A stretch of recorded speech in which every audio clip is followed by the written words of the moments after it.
You've heard of honorable discharges. They are the gold standard of military service, celebrated with parades, benefits, and respect. But what about the stories that don't end that way? Thousands of individuals carry the weight of an undesirable military discharge. It is a classification that shapes their lives long after they leave the uniform. Today, we are uncovering the precise administrative processes that create these labels. We will explore the historical origins of these classifications and reveal their lasting, often devastating impact on real people. Chapter 1. The Spectrum of Service. To understand the undesirable discharge, we first have to look at the hierarchy of military separation. Most civilians assume you are either honorable or you were court-martialed for a crime. But the reality is much more complicated. The military discharge system is a spectrum. At the top, you have honorable. Just below that is general under honorable conditions. These two make up the vast majority of separations.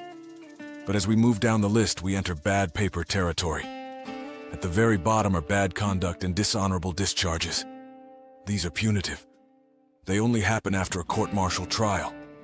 But sitting in the gray area between honorable service and criminal conduct is the other than honorable discharge, historically known as the undesirable discharge. This is an administrative discharge. It means you weren't necessarily put on trial, but your commander decided your service didn't meet the standard. This is the unseen categorization that affects roughly 5 to 7% of all service members today. Chapter 2. The administrative machine. So how does a service member end up with this label? It usually begins with a pattern of misconduct. This isn't always about major crimes. It can be a series of minor infractions, lateness, disrespect, or failing physical fitness tests. However, it also captures more serious issues, such as drug use or civil convictions. The process often starts with a notification from a commander. The service member is told they are being processed for separation. Unlike a criminal trial, there is no judge and no jury of peers in the traditional sense.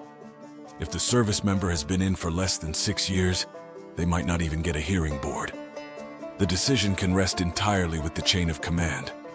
This is where the system becomes controversial. It is meant to maintain good order and discipline. But critics argue it allows commanders to bypass the legal system, discharging problematic troops without the burden of proof required in court. Often, troops are offered a deal. Accept this other than honorable discharge, and you can go home early without a trial. For a young 19-year-old just wanting to get out of a bad situation, that sounds like a lifeline. But it is actually a trap.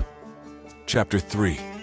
A History of Exclusion. The concept of the undesirable discharge has deep historical roots, often used as a tool for social control.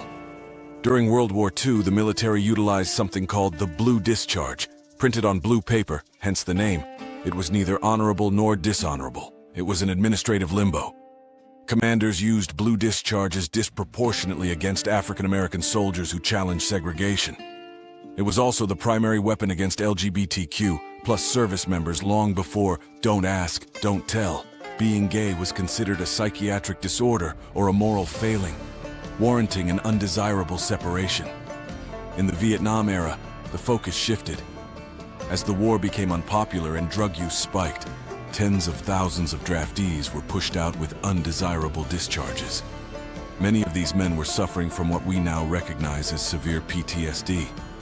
Instead of receiving treatment for their trauma, they acted out. They were labeled as troublemakers and expedited out of the service with bad paper. This legacy continued through the 1990s and 2000s, where untreated mental health conditions often manifested as misconduct.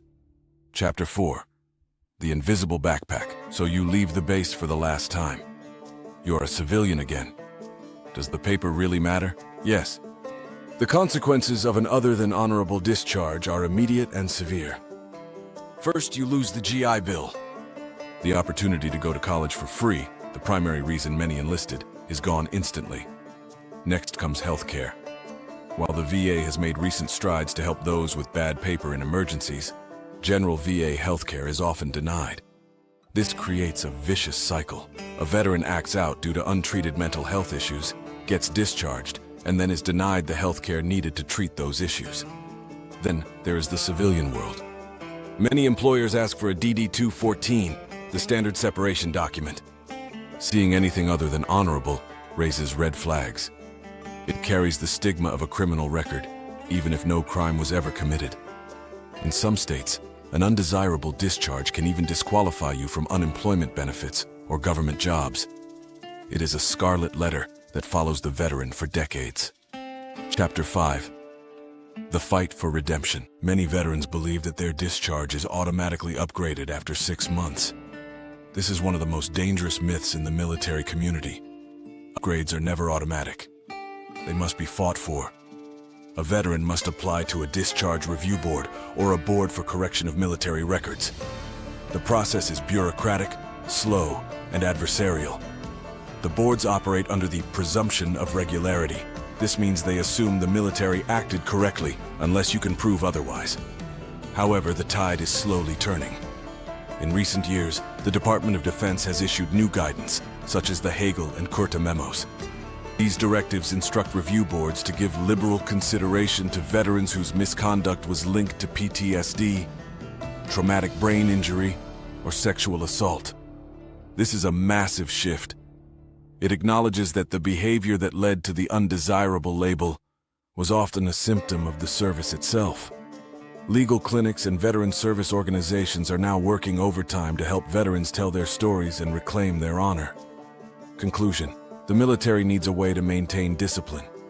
Standards are necessary for a fighting force, but the undesirable discharge is a blunt instrument.